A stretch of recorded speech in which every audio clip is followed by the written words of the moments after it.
diwajibkan untuk melakukan pengimbasan kepada rekan-rekan sejawat di sekolah tempat kita bertugas.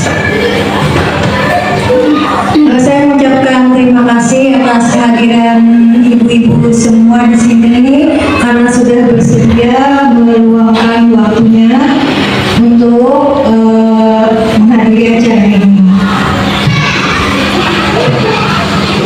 Nah, itu adalah Bapak fasilitator saya, Bapak Sutatmo SPD, dan pengajar praktek saya yaitu Bapak Isnaini Saleh MPD. Nah, jadi yang ada di dalam modul 1.4 ini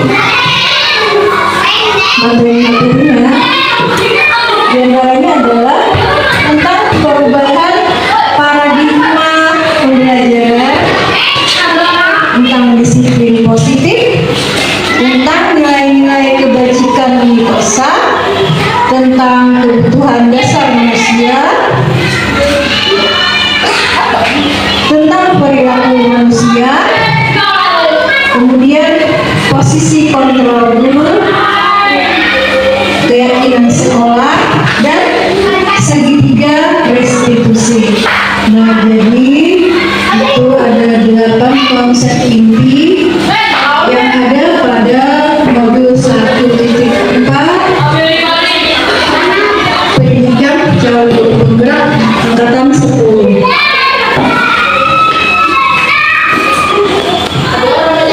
Kita mulai dari materi tentang perubahan paradigma pembelajaran. Pembelajaran dengan paradigma yang baru merupakan pembelajaran yang dirancang berdasarkan prinsip pembelajaran berdiferensiasi, sehingga para peserta didik belajar sesuai kebutuhannya berdasarkan tahap perkembangan sesuai dengan teori psikologi modern untuk mewujudkan profil pelajar Pancasila. Nah, ini dimensi pelajar Pancasila ada 6. Yang pertama adalah beriman, bertakwa kepada Tuhan Yang Maha Esa, dan berakhlak mulia. Selanjutnya ada berdiri, bernalar kritis, kreatif, bergotong royong, dan berkebinekaan global.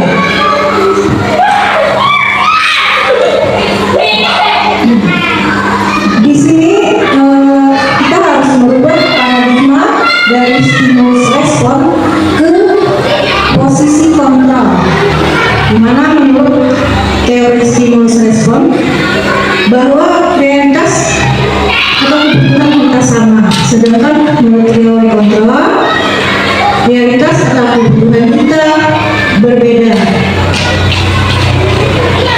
Kemudian semua orang melihat hal yang sama. Ini adalah menurut teori stimulus respon. Sedangkan menurut teori kontrol, semua orang memiliki gambaran yang berbeda. Kita mencoba mengubah orang agar berkembang sama dengan kita. Sedangkan menurut teori kontrol, kita berusaha memahami pandangan orang lain tentang ini. Kemudian perilaku buruk dilihat sebagai suatu kesalahan. Menurut teori kontrol, semua perilaku memiliki tujuan. Selanjutnya orang lain bisa mengontrol saya, padahal menurut teori kontrol Anda tidak bisa mengontrol orang lain. Selanjutnya saya bisa mengontrol orang lain. Menurut teori kontrol, kolaborasi dan konsensus menciptakan pilihan-pilihan baru. Selanjutnya menurut teori stimulus respon, model berpikir menang atau kalah, sedangkan teori kontrol adalah model berpikir menang-menang.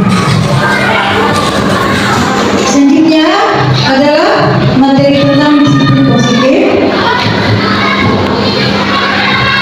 Disiplin sebenarnya berasal dari kata disiplina, itu dari bahasa Latin, artinya adalah belajar. Nah, sebenarnya disiplin itu adalah artinya belajar. Disiplin mengacu pada disiplin diri yang artinya memiliki tanggung jawab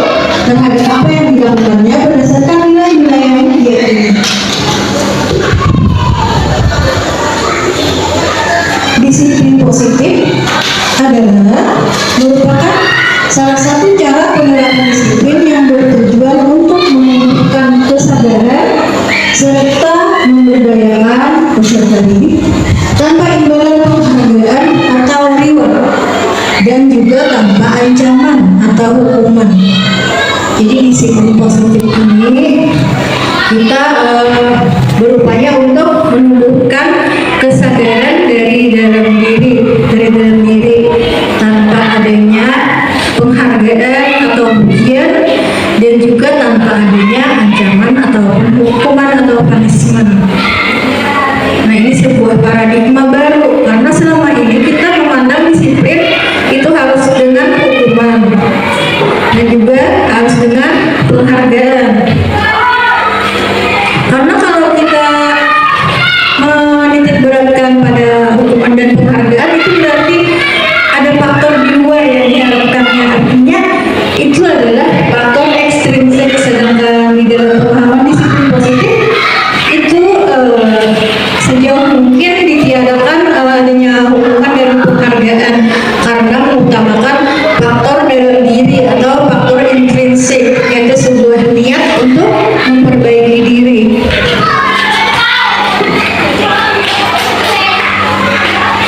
Nah, di sini sebagai pendidik, tujuan kita adalah menciptakan peserta didik yang memiliki disiplin sehingga mereka berperilaku mengacu kepada nilai-nilai kebajikan universal dan memiliki motivasi intrinsik dalam perubahan perilaku ke arah yang lebih baik.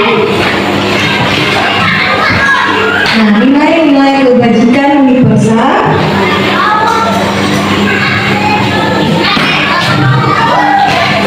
nilai-nilai kebajikan universal adalah nilai yang disepakati bersama, terlepas dari suku bangsa, agama, bahasa, maupun latar belakang.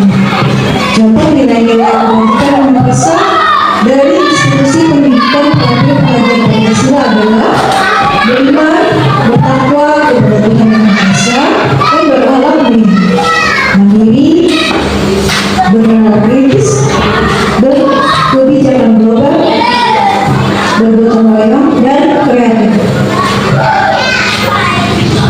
Ini juga nilai-nilai kebajikan universal: toleransi, rasa hormat, integritas, mandiri, menghargai, antusias, empati, keingintahuan, kreativitas, kerjasama, percaya diri, dan komitmen. Nah, ini juga nilai-nilai kebajikan universal dapat dipercaya, jujur, pendengar yang aktif, tidak menunjukkan yang baik, memberikan yang terbaik dari diri. Selanjutnya kita mempelajari kebutuhan dasar manusia. Ada 5 kebutuhan dasar manusia. Yang pertama itu adalah kebutuhan untuk bertahan hidup atau survival. Di sini contohnya adalah kesehatan, rumah, pakaian, dan makanan. Artinya itu adalah segala kebutuhan dasar kita yang harus kita penuhi atau kebutuhan primer. Selanjutnya adalah kebutuhan kasih sayang dan rasa diterima, love and belonging, yaitu kebutuhan untuk menerima dan memberi kasih sayang, kebutuhan akan hubungan dan koneksi sosial. Selanjutnya adalah kebutuhan akan kebebasan atau freedom, yaitu kemandirian, otonomi, memiliki pilihan, dan mampu mengendalikan diri. Selanjutnya, kebutuhan dasar manusia adalah kebutuhan akan kesenangan atau fun, yaitu kebutuhan mencari kesenangan, bermain, dan tertawa bersama. Kemudian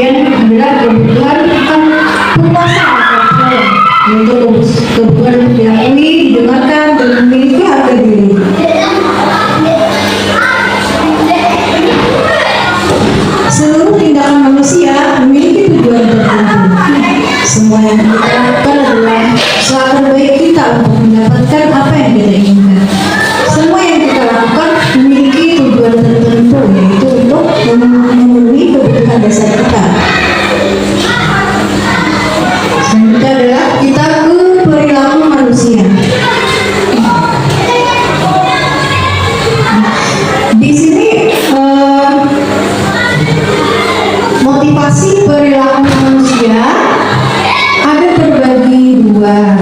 Yang ini adalah kita pertama dulu kita bahas di sini motivasi ekstrinsik atau motivasi dari luar.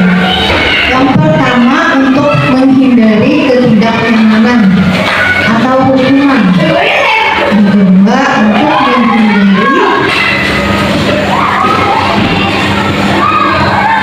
untuk menghindari ketidaknyamanan dari pihak lain. Nah, sedangkan ini adalah motivasi intrinsik dari dalam, yaitu untuk menjadi orang yang kita inginkan dan menghargai diri sendiri dengan nilai-nilai yang kita punya. Nah, diharapkan kita lebih menumbuhkan motivasi intrinsik kepada siswa-siswa kita untuk penerapan disiplin positif ini. Artinya menghindari seminimal mungkin motivasi ekstrinsik tadi yang adanya hukuman dan penghargaan.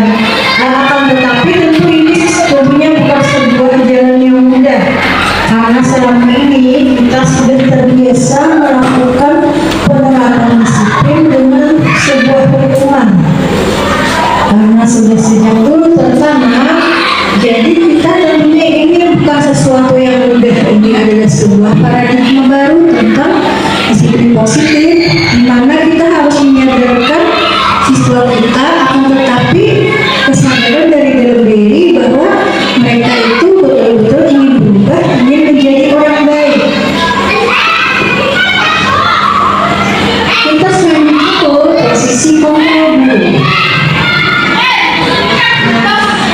Sebenarnya tanpa kita sadari dalam praktek kita dalam pembelajaran sehari-hari, kita sebenarnya sudah sering melakukan 5 posisi kontrol dulu ini. Tetapi tentunya kita tidak tahu dia maunya dulu, karena kita tidak tahu pembuatan 5 posisi kontrol dulu ini. Yang pertama adalah posisi kontrol sebagai pendukung. Yang kedua, posisi kontrol kita sebagai guru adalah membuat merasa bersalah. Yang selanjutnya adalah posisi sebagai teman. Selanjutnya adalah sebagai pemantau. Nah, ini yang tingkatan paling tinggi sebenarnya adalah posisi kontrol sebagai manajer. Nah, ini contoh posisi kontrol guru. Misalnya ada kasus tidak mengerjakan tugas yang diberikan guru. Nah, kalau kita misalnya menyuruh siswa tersebut, ayo lari keliling lapangan 10 kali. Nah, maka di situ posisi kita adalah sebagai pemukul. Nah, seandainya kita berkata, ayo dong, kamu kerjakan tugasnya. Nanti kalau sudah selesai, kita main ke mall. Nah, itu posisi kita sebagai guru adalah berada pada level sebagai teman. Nah, kemudian yang ini sama kasusnya, tidak mengerjakan tugas yang diberikan guru. Nah, misalnya kita berkata seperti ini, kamu sudah berkali-kali diingatkan, kamu memang senang ya jika melihat ibu ditegur kepala sekolah. Nah, kalau begitu kira-kira posisi kontrol kita sebagai apa? Sebagai pembuat merasa bersalah. Karena di sini kan kodenya kita akan merasa, oh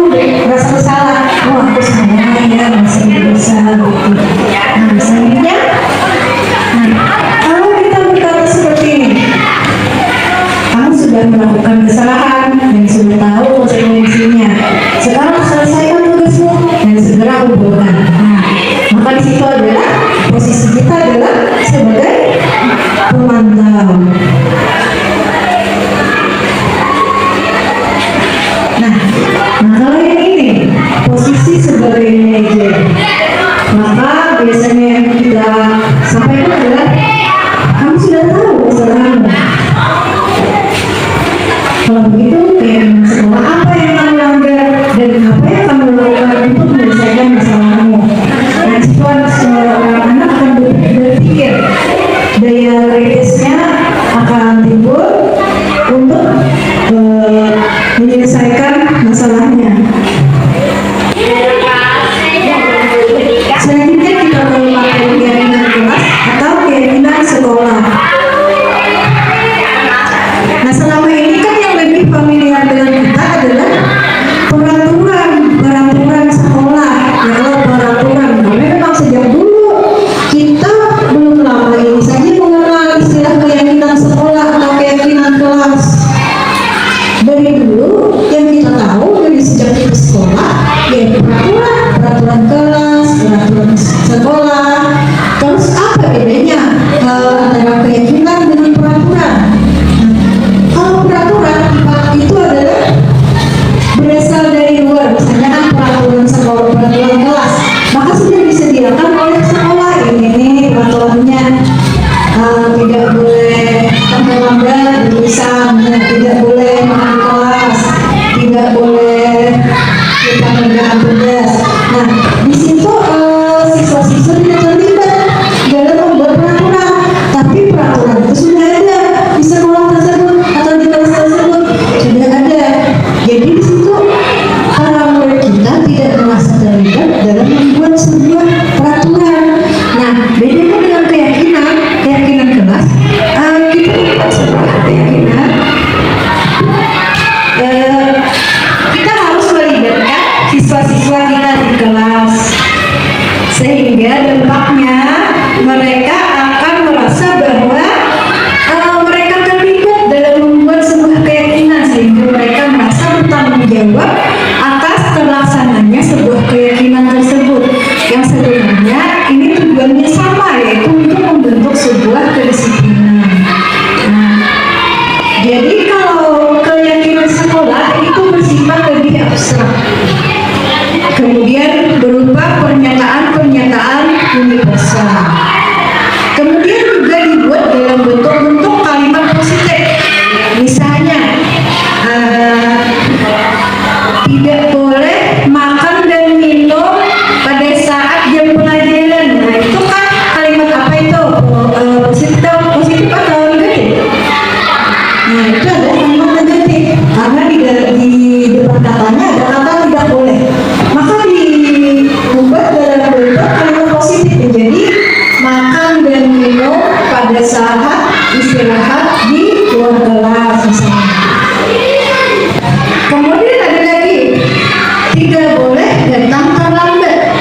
Nah, itu kalimat negatif. Kalau kita ubah menjadi kalimat positif menjadi datanglah tepat waktu. Kemudian keyakinan kelas juga sebaiknya idealnya tidak terlalu banyak, karena supaya mudah diingat. Kalau terlalu banyak nanti tidak mudah diingat dan mudah lupa. Kemudian dapat diterapkan di lingkungan tersebut.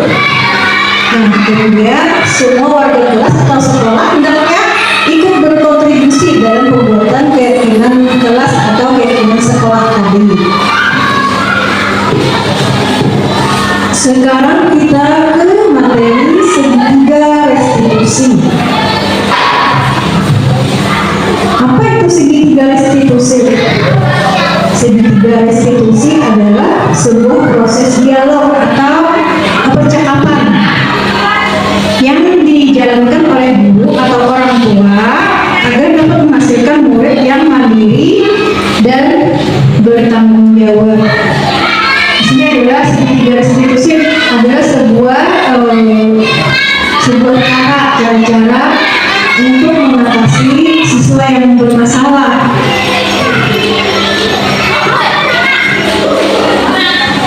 Jadi dalam segitiga restitusi itu ada berbagai tahapan, yaitu ada tiga tahapan. Yang pertama adalah menstabilkan identitas. Yang kedua adalah validasi tindakan yang salah. Yang ketiga adalah menanyakan keyakinan.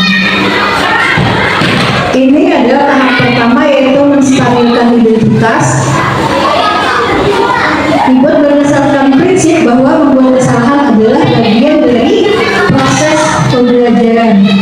Ini adalah contoh dialognya. Berbuat salah itu wajar. Tidak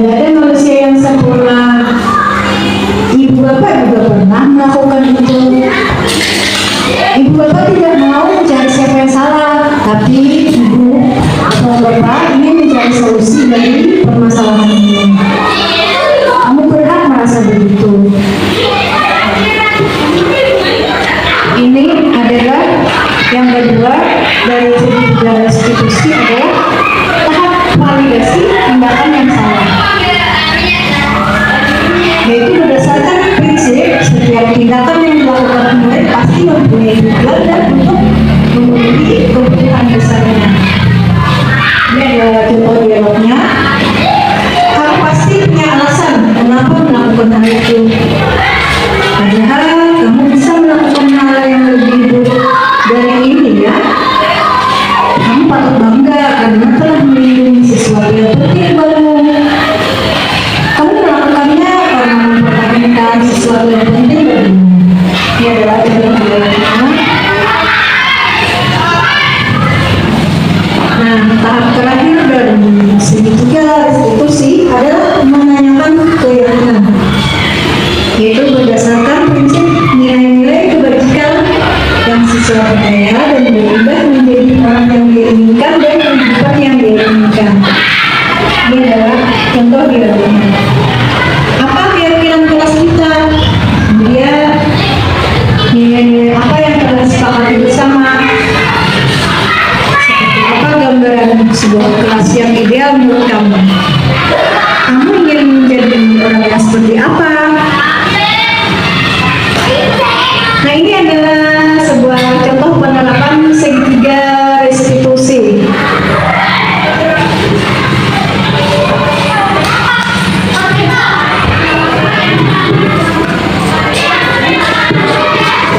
Kita lanjutkan.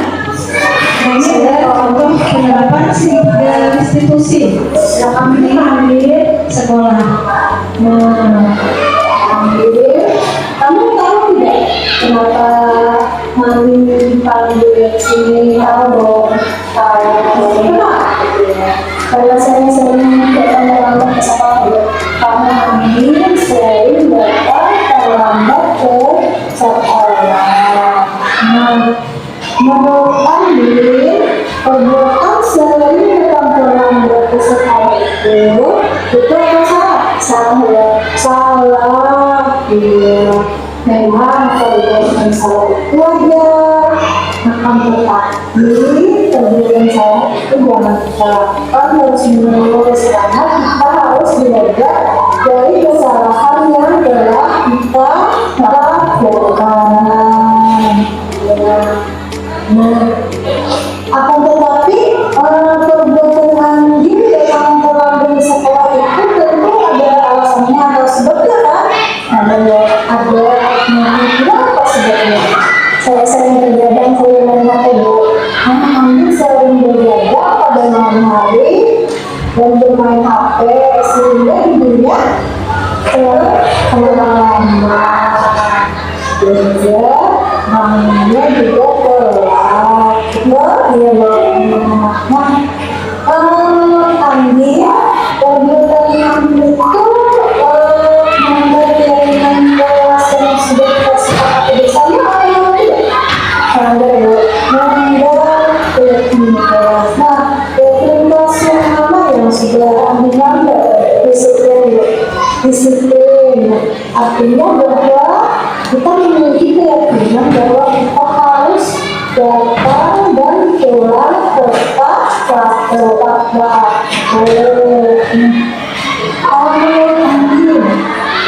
Bagaimana caranya supaya nantinya tidak datang terlambat lagi ke sekolah, tidak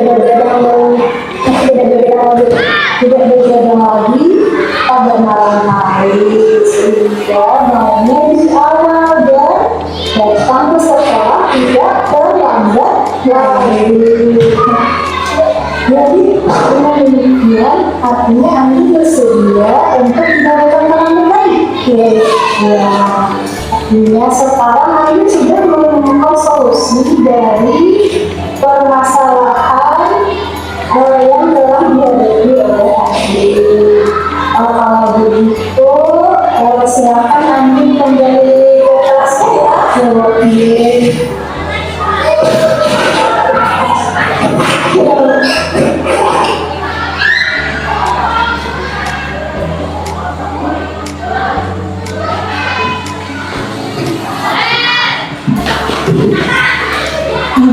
tadi adalah dampak penerapan segitiga restitusi, ada suatu bentuk dialog bagi kita yang memiliki permasalahan dan bisa nantinya kita terapkan dalam berbagai kasus yang terjadi di sekolah kita. Dan demikian tadi ibu-ibu semua penyebaran pemahaman tentang budaya positif. Tadi materinya adalah tentang segitiga restitusi, posisi kontrol, kebutuhan dasar manusia, kemudian diferensiasi dan sebagainya. Nah ibu-ibu, kiranya untuk hari ini kita cukupkan sharing kita. Mungkin nanti di lain waktu insya Allah kita akan berbagi lagi. Semoga kita nantinya menjadi guru yang lebih profesional, lebih baik, dan lebih kemampuan kita lebih meningkat. Demikian, mohon maaf seandainya ada kesalahan. Wabillahi taufiq wal hidayah. Assalamualaikum warahmatullahi wabarakatuh.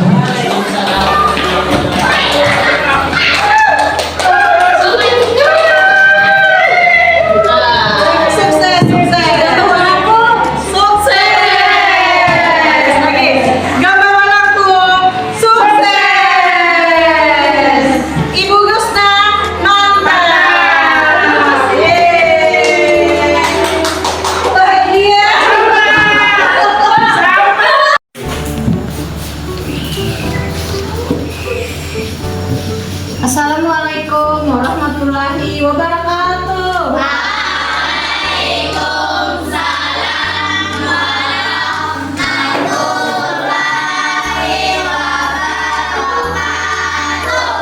Selamat siang anak-anak ibu semua.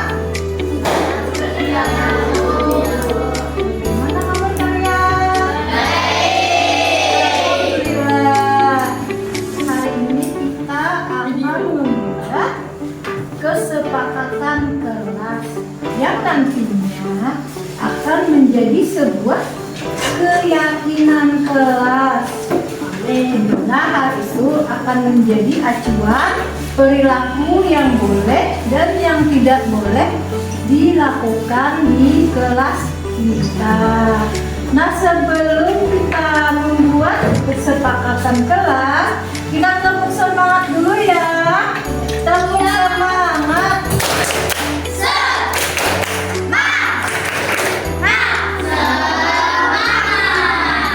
Tepuk semangat.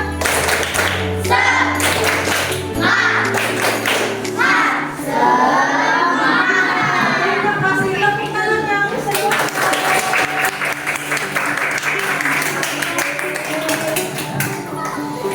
Sekarang hari ini kita akan membuat apa tadi?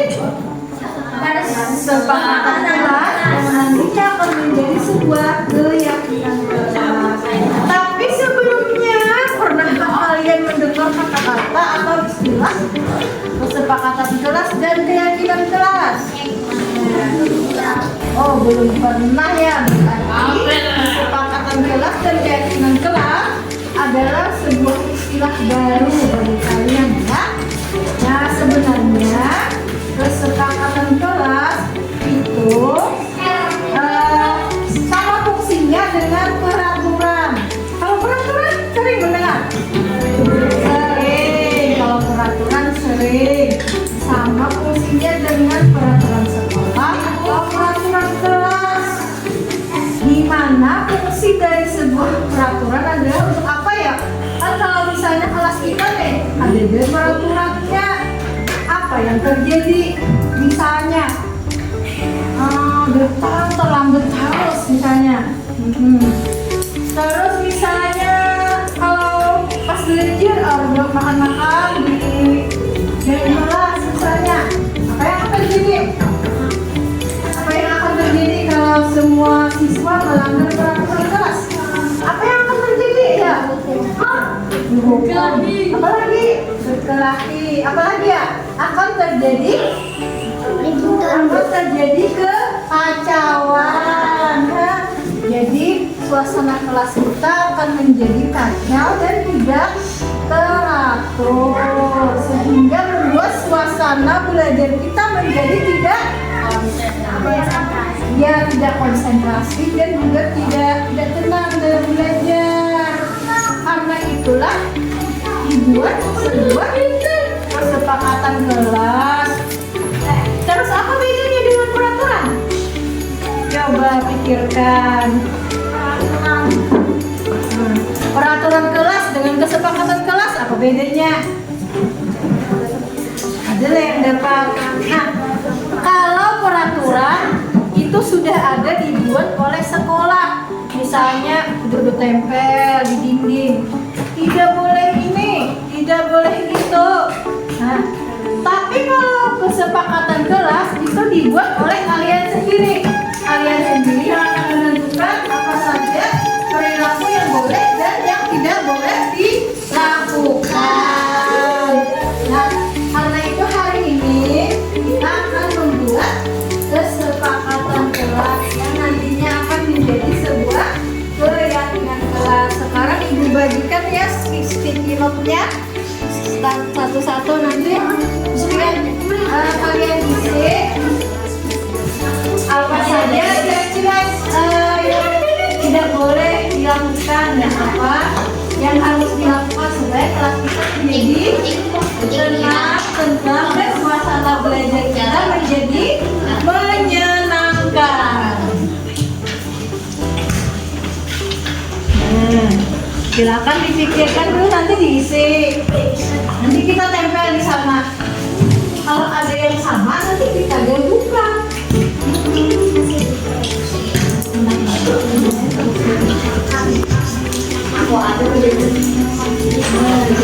Apa? Kira-kira yang boleh dan yang tidak boleh dilakukan kelas kita. Boleh dua.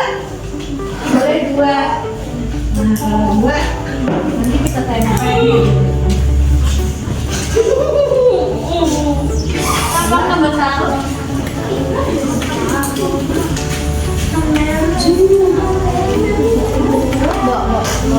Kayak ini yang Yang ini menulis kayak ini atau kayak ini?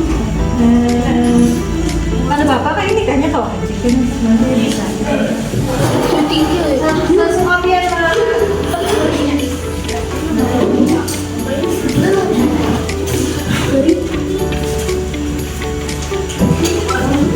coba tulis, pikirkan dulu apa.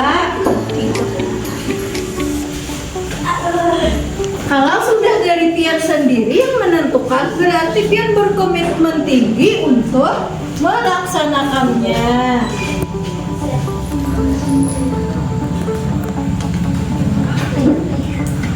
Kalau ada yang mau lagi, sticky note-nya boleh. Siapa yang mau lagi? Ada yang dibingin aja boleh.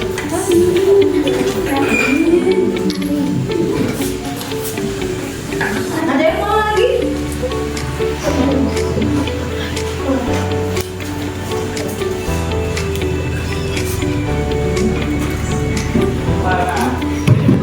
Kalau ada yang sudah, bisa dikumpul ke depan.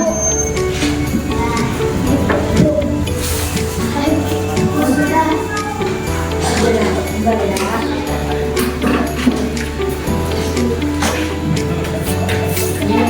Memang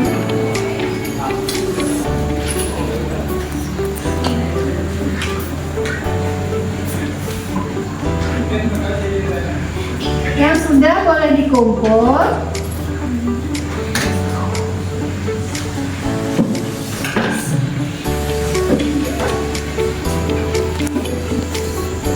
Apa yang disebutnya?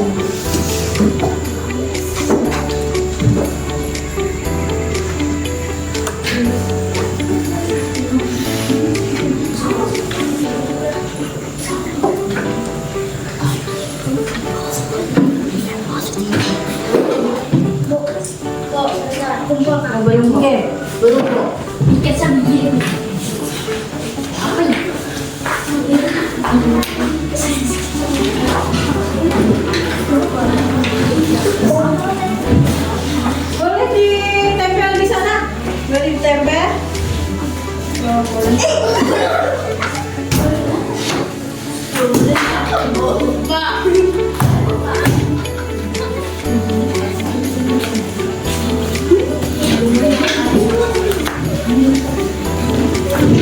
Ini boleh ditempel. Sebelah sini aja nak Pak, karena di situ ibu boleh. Ya.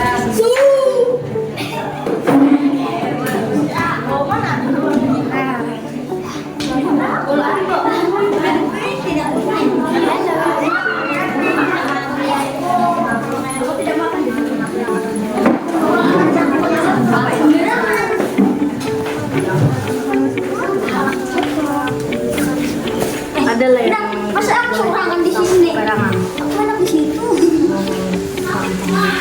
Kalau sudah ditempel, boleh kembali ke tempat duduknya. Aku banget.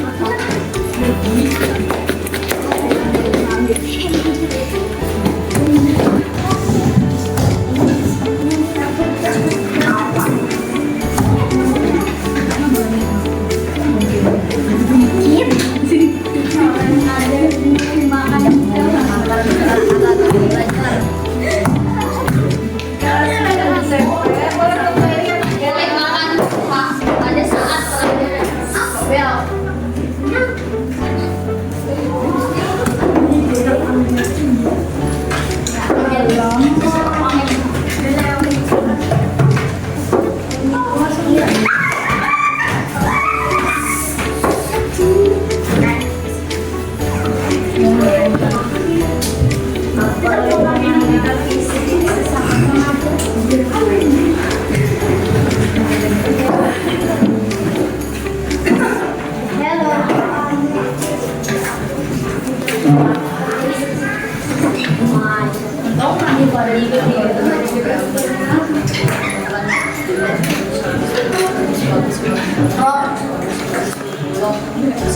Sudah semuanya Kak? Mulai ini tidak boleh ngatain orang. Hanya boleh menghargai, menghormati temannya, saling menghargai. Tidak boleh berkelahi sesama teman. Harus saling akur. Ya, ada 4 kan? Tidak boleh ngatain orang. Tidak boleh mengejek. Artinya kan sama dengan saling menghargai. Tidak boleh mengejek ya kelak. Kemudian tidak boleh berkelahi sesama teman, harus saling akur. Iya. Ada 4, bisa kita ringkas di sini menjadi apa ya? Menjadi sebuah kalimat positif. Kalau buat kata tidak boleh itu namanya kalimat negatif. Kita rubah menjadi kalimat positif menjadi saling menghormati dan saling menghargai. Setuju ya? Ya. Boleh ditulis di depan di sini. Kita tulis dulu lah. Kesepakatan kelas. Kesepakatan kelas. Nomor 1 di sini boleh ditulis ya Pak, angkat tangan yang mau tulis ke depan. Ya silakan. Nah, saling menghormati dan menghargai. Saling membentuk.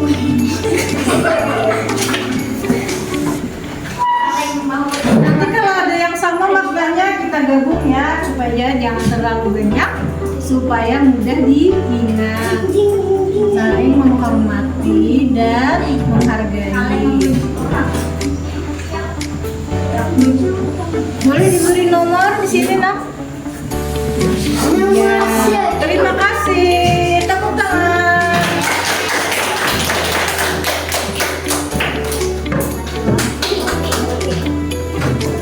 Dilarang makan dan minum saat pelajaran guru. Ya. Dilarang makan dan minum saat pelajaran guru. Ini tidak boleh makan di kelas pada jam pelajaran. Artinya ini sama ya, kita gabung nanti ya. Ini tidak boleh makan di kelas sama. Aku dari Anjay, ada bagusnya loh. Ini tidak boleh makan saat belajar. Yang ini gabung jadi satu. Apa tadi artinya?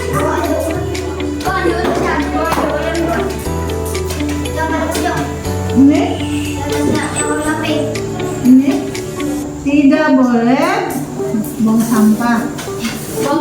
Tidak boleh makan dan minum saat belajar agar suasana kelas lebih konsentrasi dan membuat kelas lebih nyaman. Betul sekali. Jadi tidak boleh makan dan minum saat jam pelajaran. Kalau diubah menjadi kalimat positif bisa lah. Yang jangan ada kata tidak bolehnya. Bagaimana cara membuat? Jangan makan. Kalau ada kata jangannya, kalimat negatif. Kalau kita buat menjadi kalimat positif menjadi makan dan minum saat jam istirahat. Gitu ya. Makan dan minum saat jam istirahat. Artinya kalau belum istirahat tidak boleh makan dan minum. Boleh angkat tangannya yang mau menulis di depan.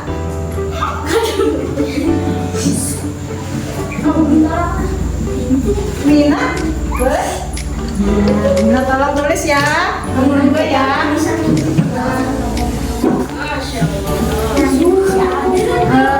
Makan dan minum pada saat dia istirahat. Masya Allah, makan dan innalillahi wa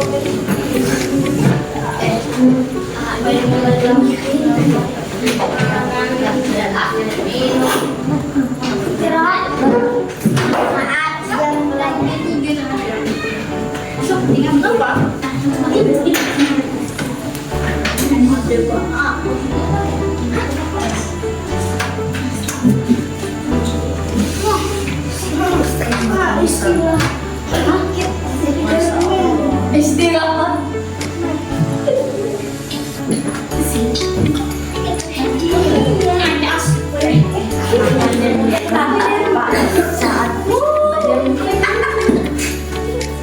Makan dan minum saat dia istirahat.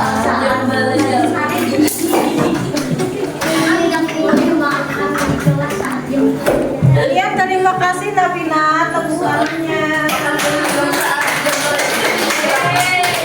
Dan minum saat jam istirahat sama artinya dengan tidak boleh makan dan minum saat jam belajar. Tapi ini bentuknya kalimat positif. Nah, kemudian ini tidak boleh buang sampah sembarangan. Tidak boleh buang sampah sembarangan. Ikut kelas. Nah, itu sama tidak? Artinya sama tidak? Sama ya. Tidak ambil sampah. Tidak boleh membuang sampah sembarangan. Buanglah sampah pada tempatnya. Apakah bisa kita gabung itu menjadi satu kalimat? Bisa. Bagaimana cara menggabungnya? Menjaga kebersihan kelas. Bisa? Seperti itu? Ya, menjaga kebersihan kelas. Artinya kan melaksanakan piket, membuang sampah tidak sembarangan, menjaga kebersihan kelas. Boleh angkat tangannya siapa yang mau menulis? Ya, silakan.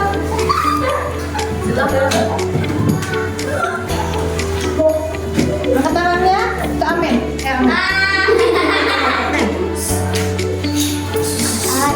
Silakan Amin. Ini apa tadi tulisannya gini Bu tadi? Menjaga kebersihan.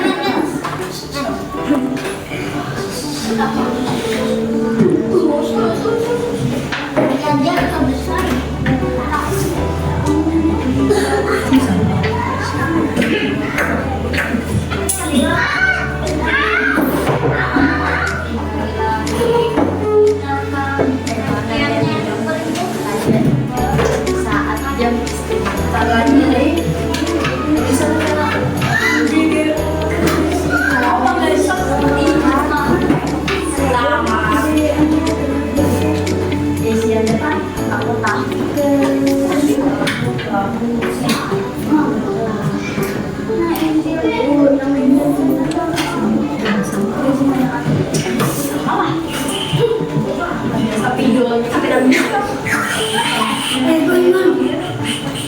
Iya, tepuk tangannya untuk Ame.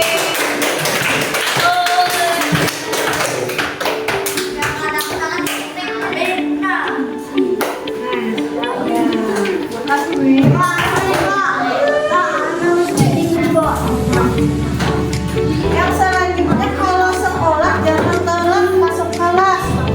Telat apa bahasa Indonesia-nya? Terlambat.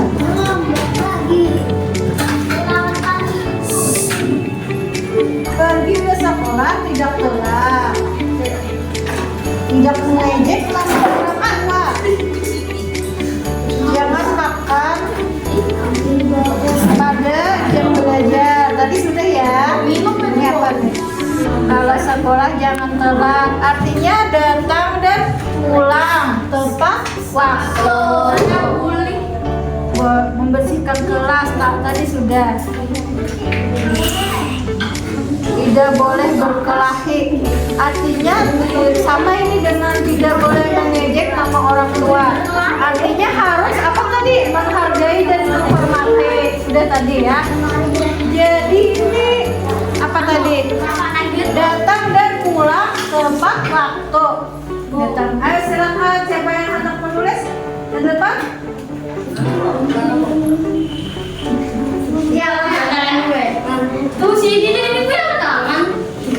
Angkat tangan yang mau menulis di depan.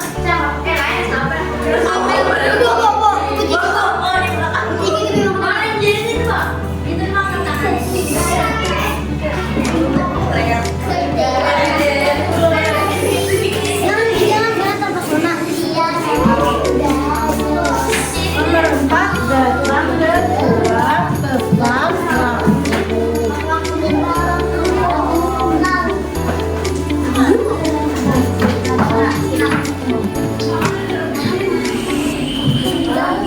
Artinya kalau pulang juga harus langsung pulang ke rumah ya. Jangan main-main dulu di tempat teman. Dia mau tunggu di rumah. Ada MF di dalam apa? Iya, terima kasih.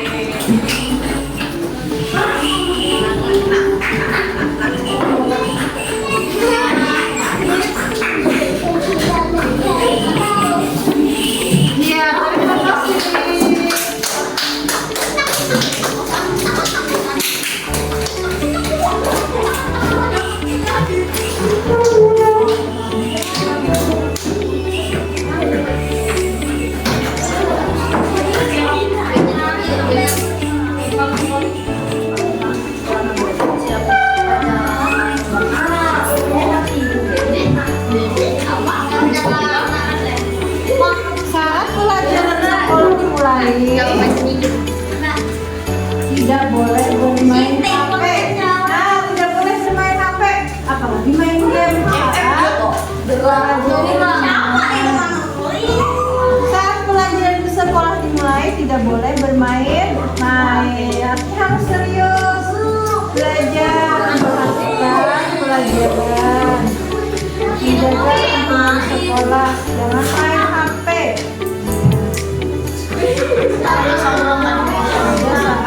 Kecuali kalau memang diminta oleh ibu, misalnya ada kan kayak kuis, misalnya harus pakai HP. Nah, boleh pakai HP lah. Ya, kita simpulkan apa ini?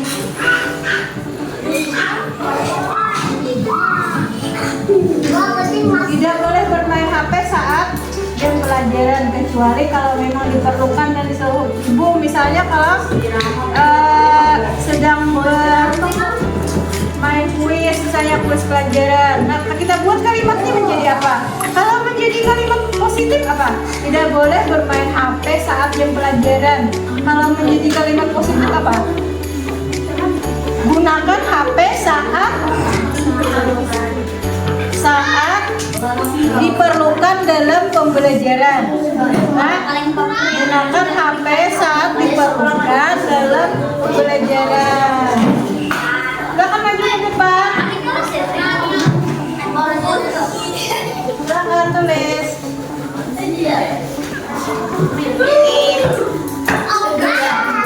Gunakan HP hanya saat diperlukan.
dalam kelas karena sepatunya ditaruh di luar ya. Kemudian tidak boleh memandang fisik sesama teman, tidak boleh Tidak boleh berteman. memandang fisik. Artinya tidak boleh memandang fisik itu begini artinya. Jangan misalnya kita menilai seseorang dari fisiknya. Paham Nabi? Paham? Jangan melihat keadaan fisik seseorang. Misalnya dia ada kekurangannya, apa misalnya kakinya atau apa kan misalnya kakinya pincang, saya diejek, itu boleh nggak? Artinya kita harus memandang. Kalau tidak boleh memandang fisik, artinya kita harus mengutamakan apa? Perilaku, kelakuan yang kita utamakan. Jangan memandang fisik Kalau tidak boleh memandang fisik, kita mungkin bisa kita kelompokkan tadi ke dalam saling menghormati dan menghargai ya. Poin 1. Jadi sudah tercakup di sana.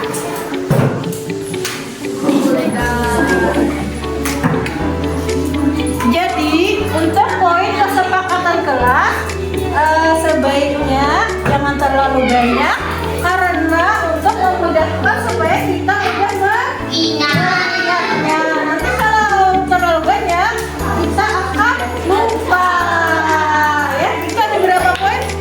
5. Ada 5. Boleh dibaca lagi Nafina dari kesepakatan kelas dari 1 sampai 5 boleh dibaca di situ saja. Boleh baca silakan. Kelihatan? Kelihatan? Ya, silakan baca kesepakatan kelas. Yang pertama, saling menghormati dan menghargai. Yang kedua, makan dan minum saat jam istirahat. Yang ketiga, menjaga kebersihan kelas. Yang keempat, datang dan pulang tepat waktu. Yang kelima, atau yang terakhir, gunakan HP saat diperlukan saja. Iya, tepuk tangannya. Bagaimana sudah mendengar kalian semua? Kesepakatan kelas kita. Setuju kalian dengan kesepakatan kelas kita? Setuju? Ya, setuju semua ya? Karena sudah setuju semua, maka ini akan menjadi keyakinan kelas. Nanti akan kita buat kita tulis menjadi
angkat tangannya lah sampai bisa. Kita pulang. Bisa dipahami? Bisa. Dijawab kok ya? Anu dulu, tangan dulu lah. Nah, pertanyaannya, berapa kalian lah? Kalian deh, pembagian lah. Berapakah 40 bagi 5? Angkat tangannya kalau dapat 5. Kalau? 40 dibagi 5. Iya, 40 dibagi 5.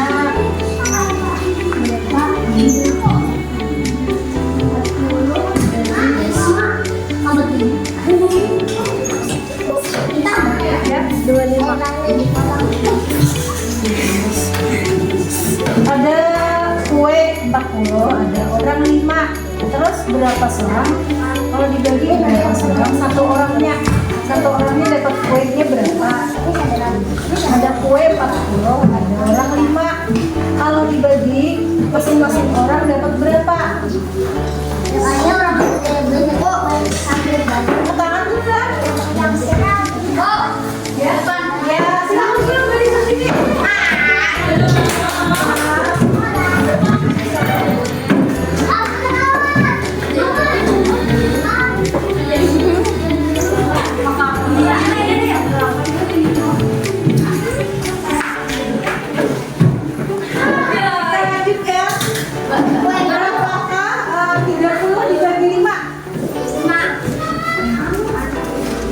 Angkat dulu tangannya.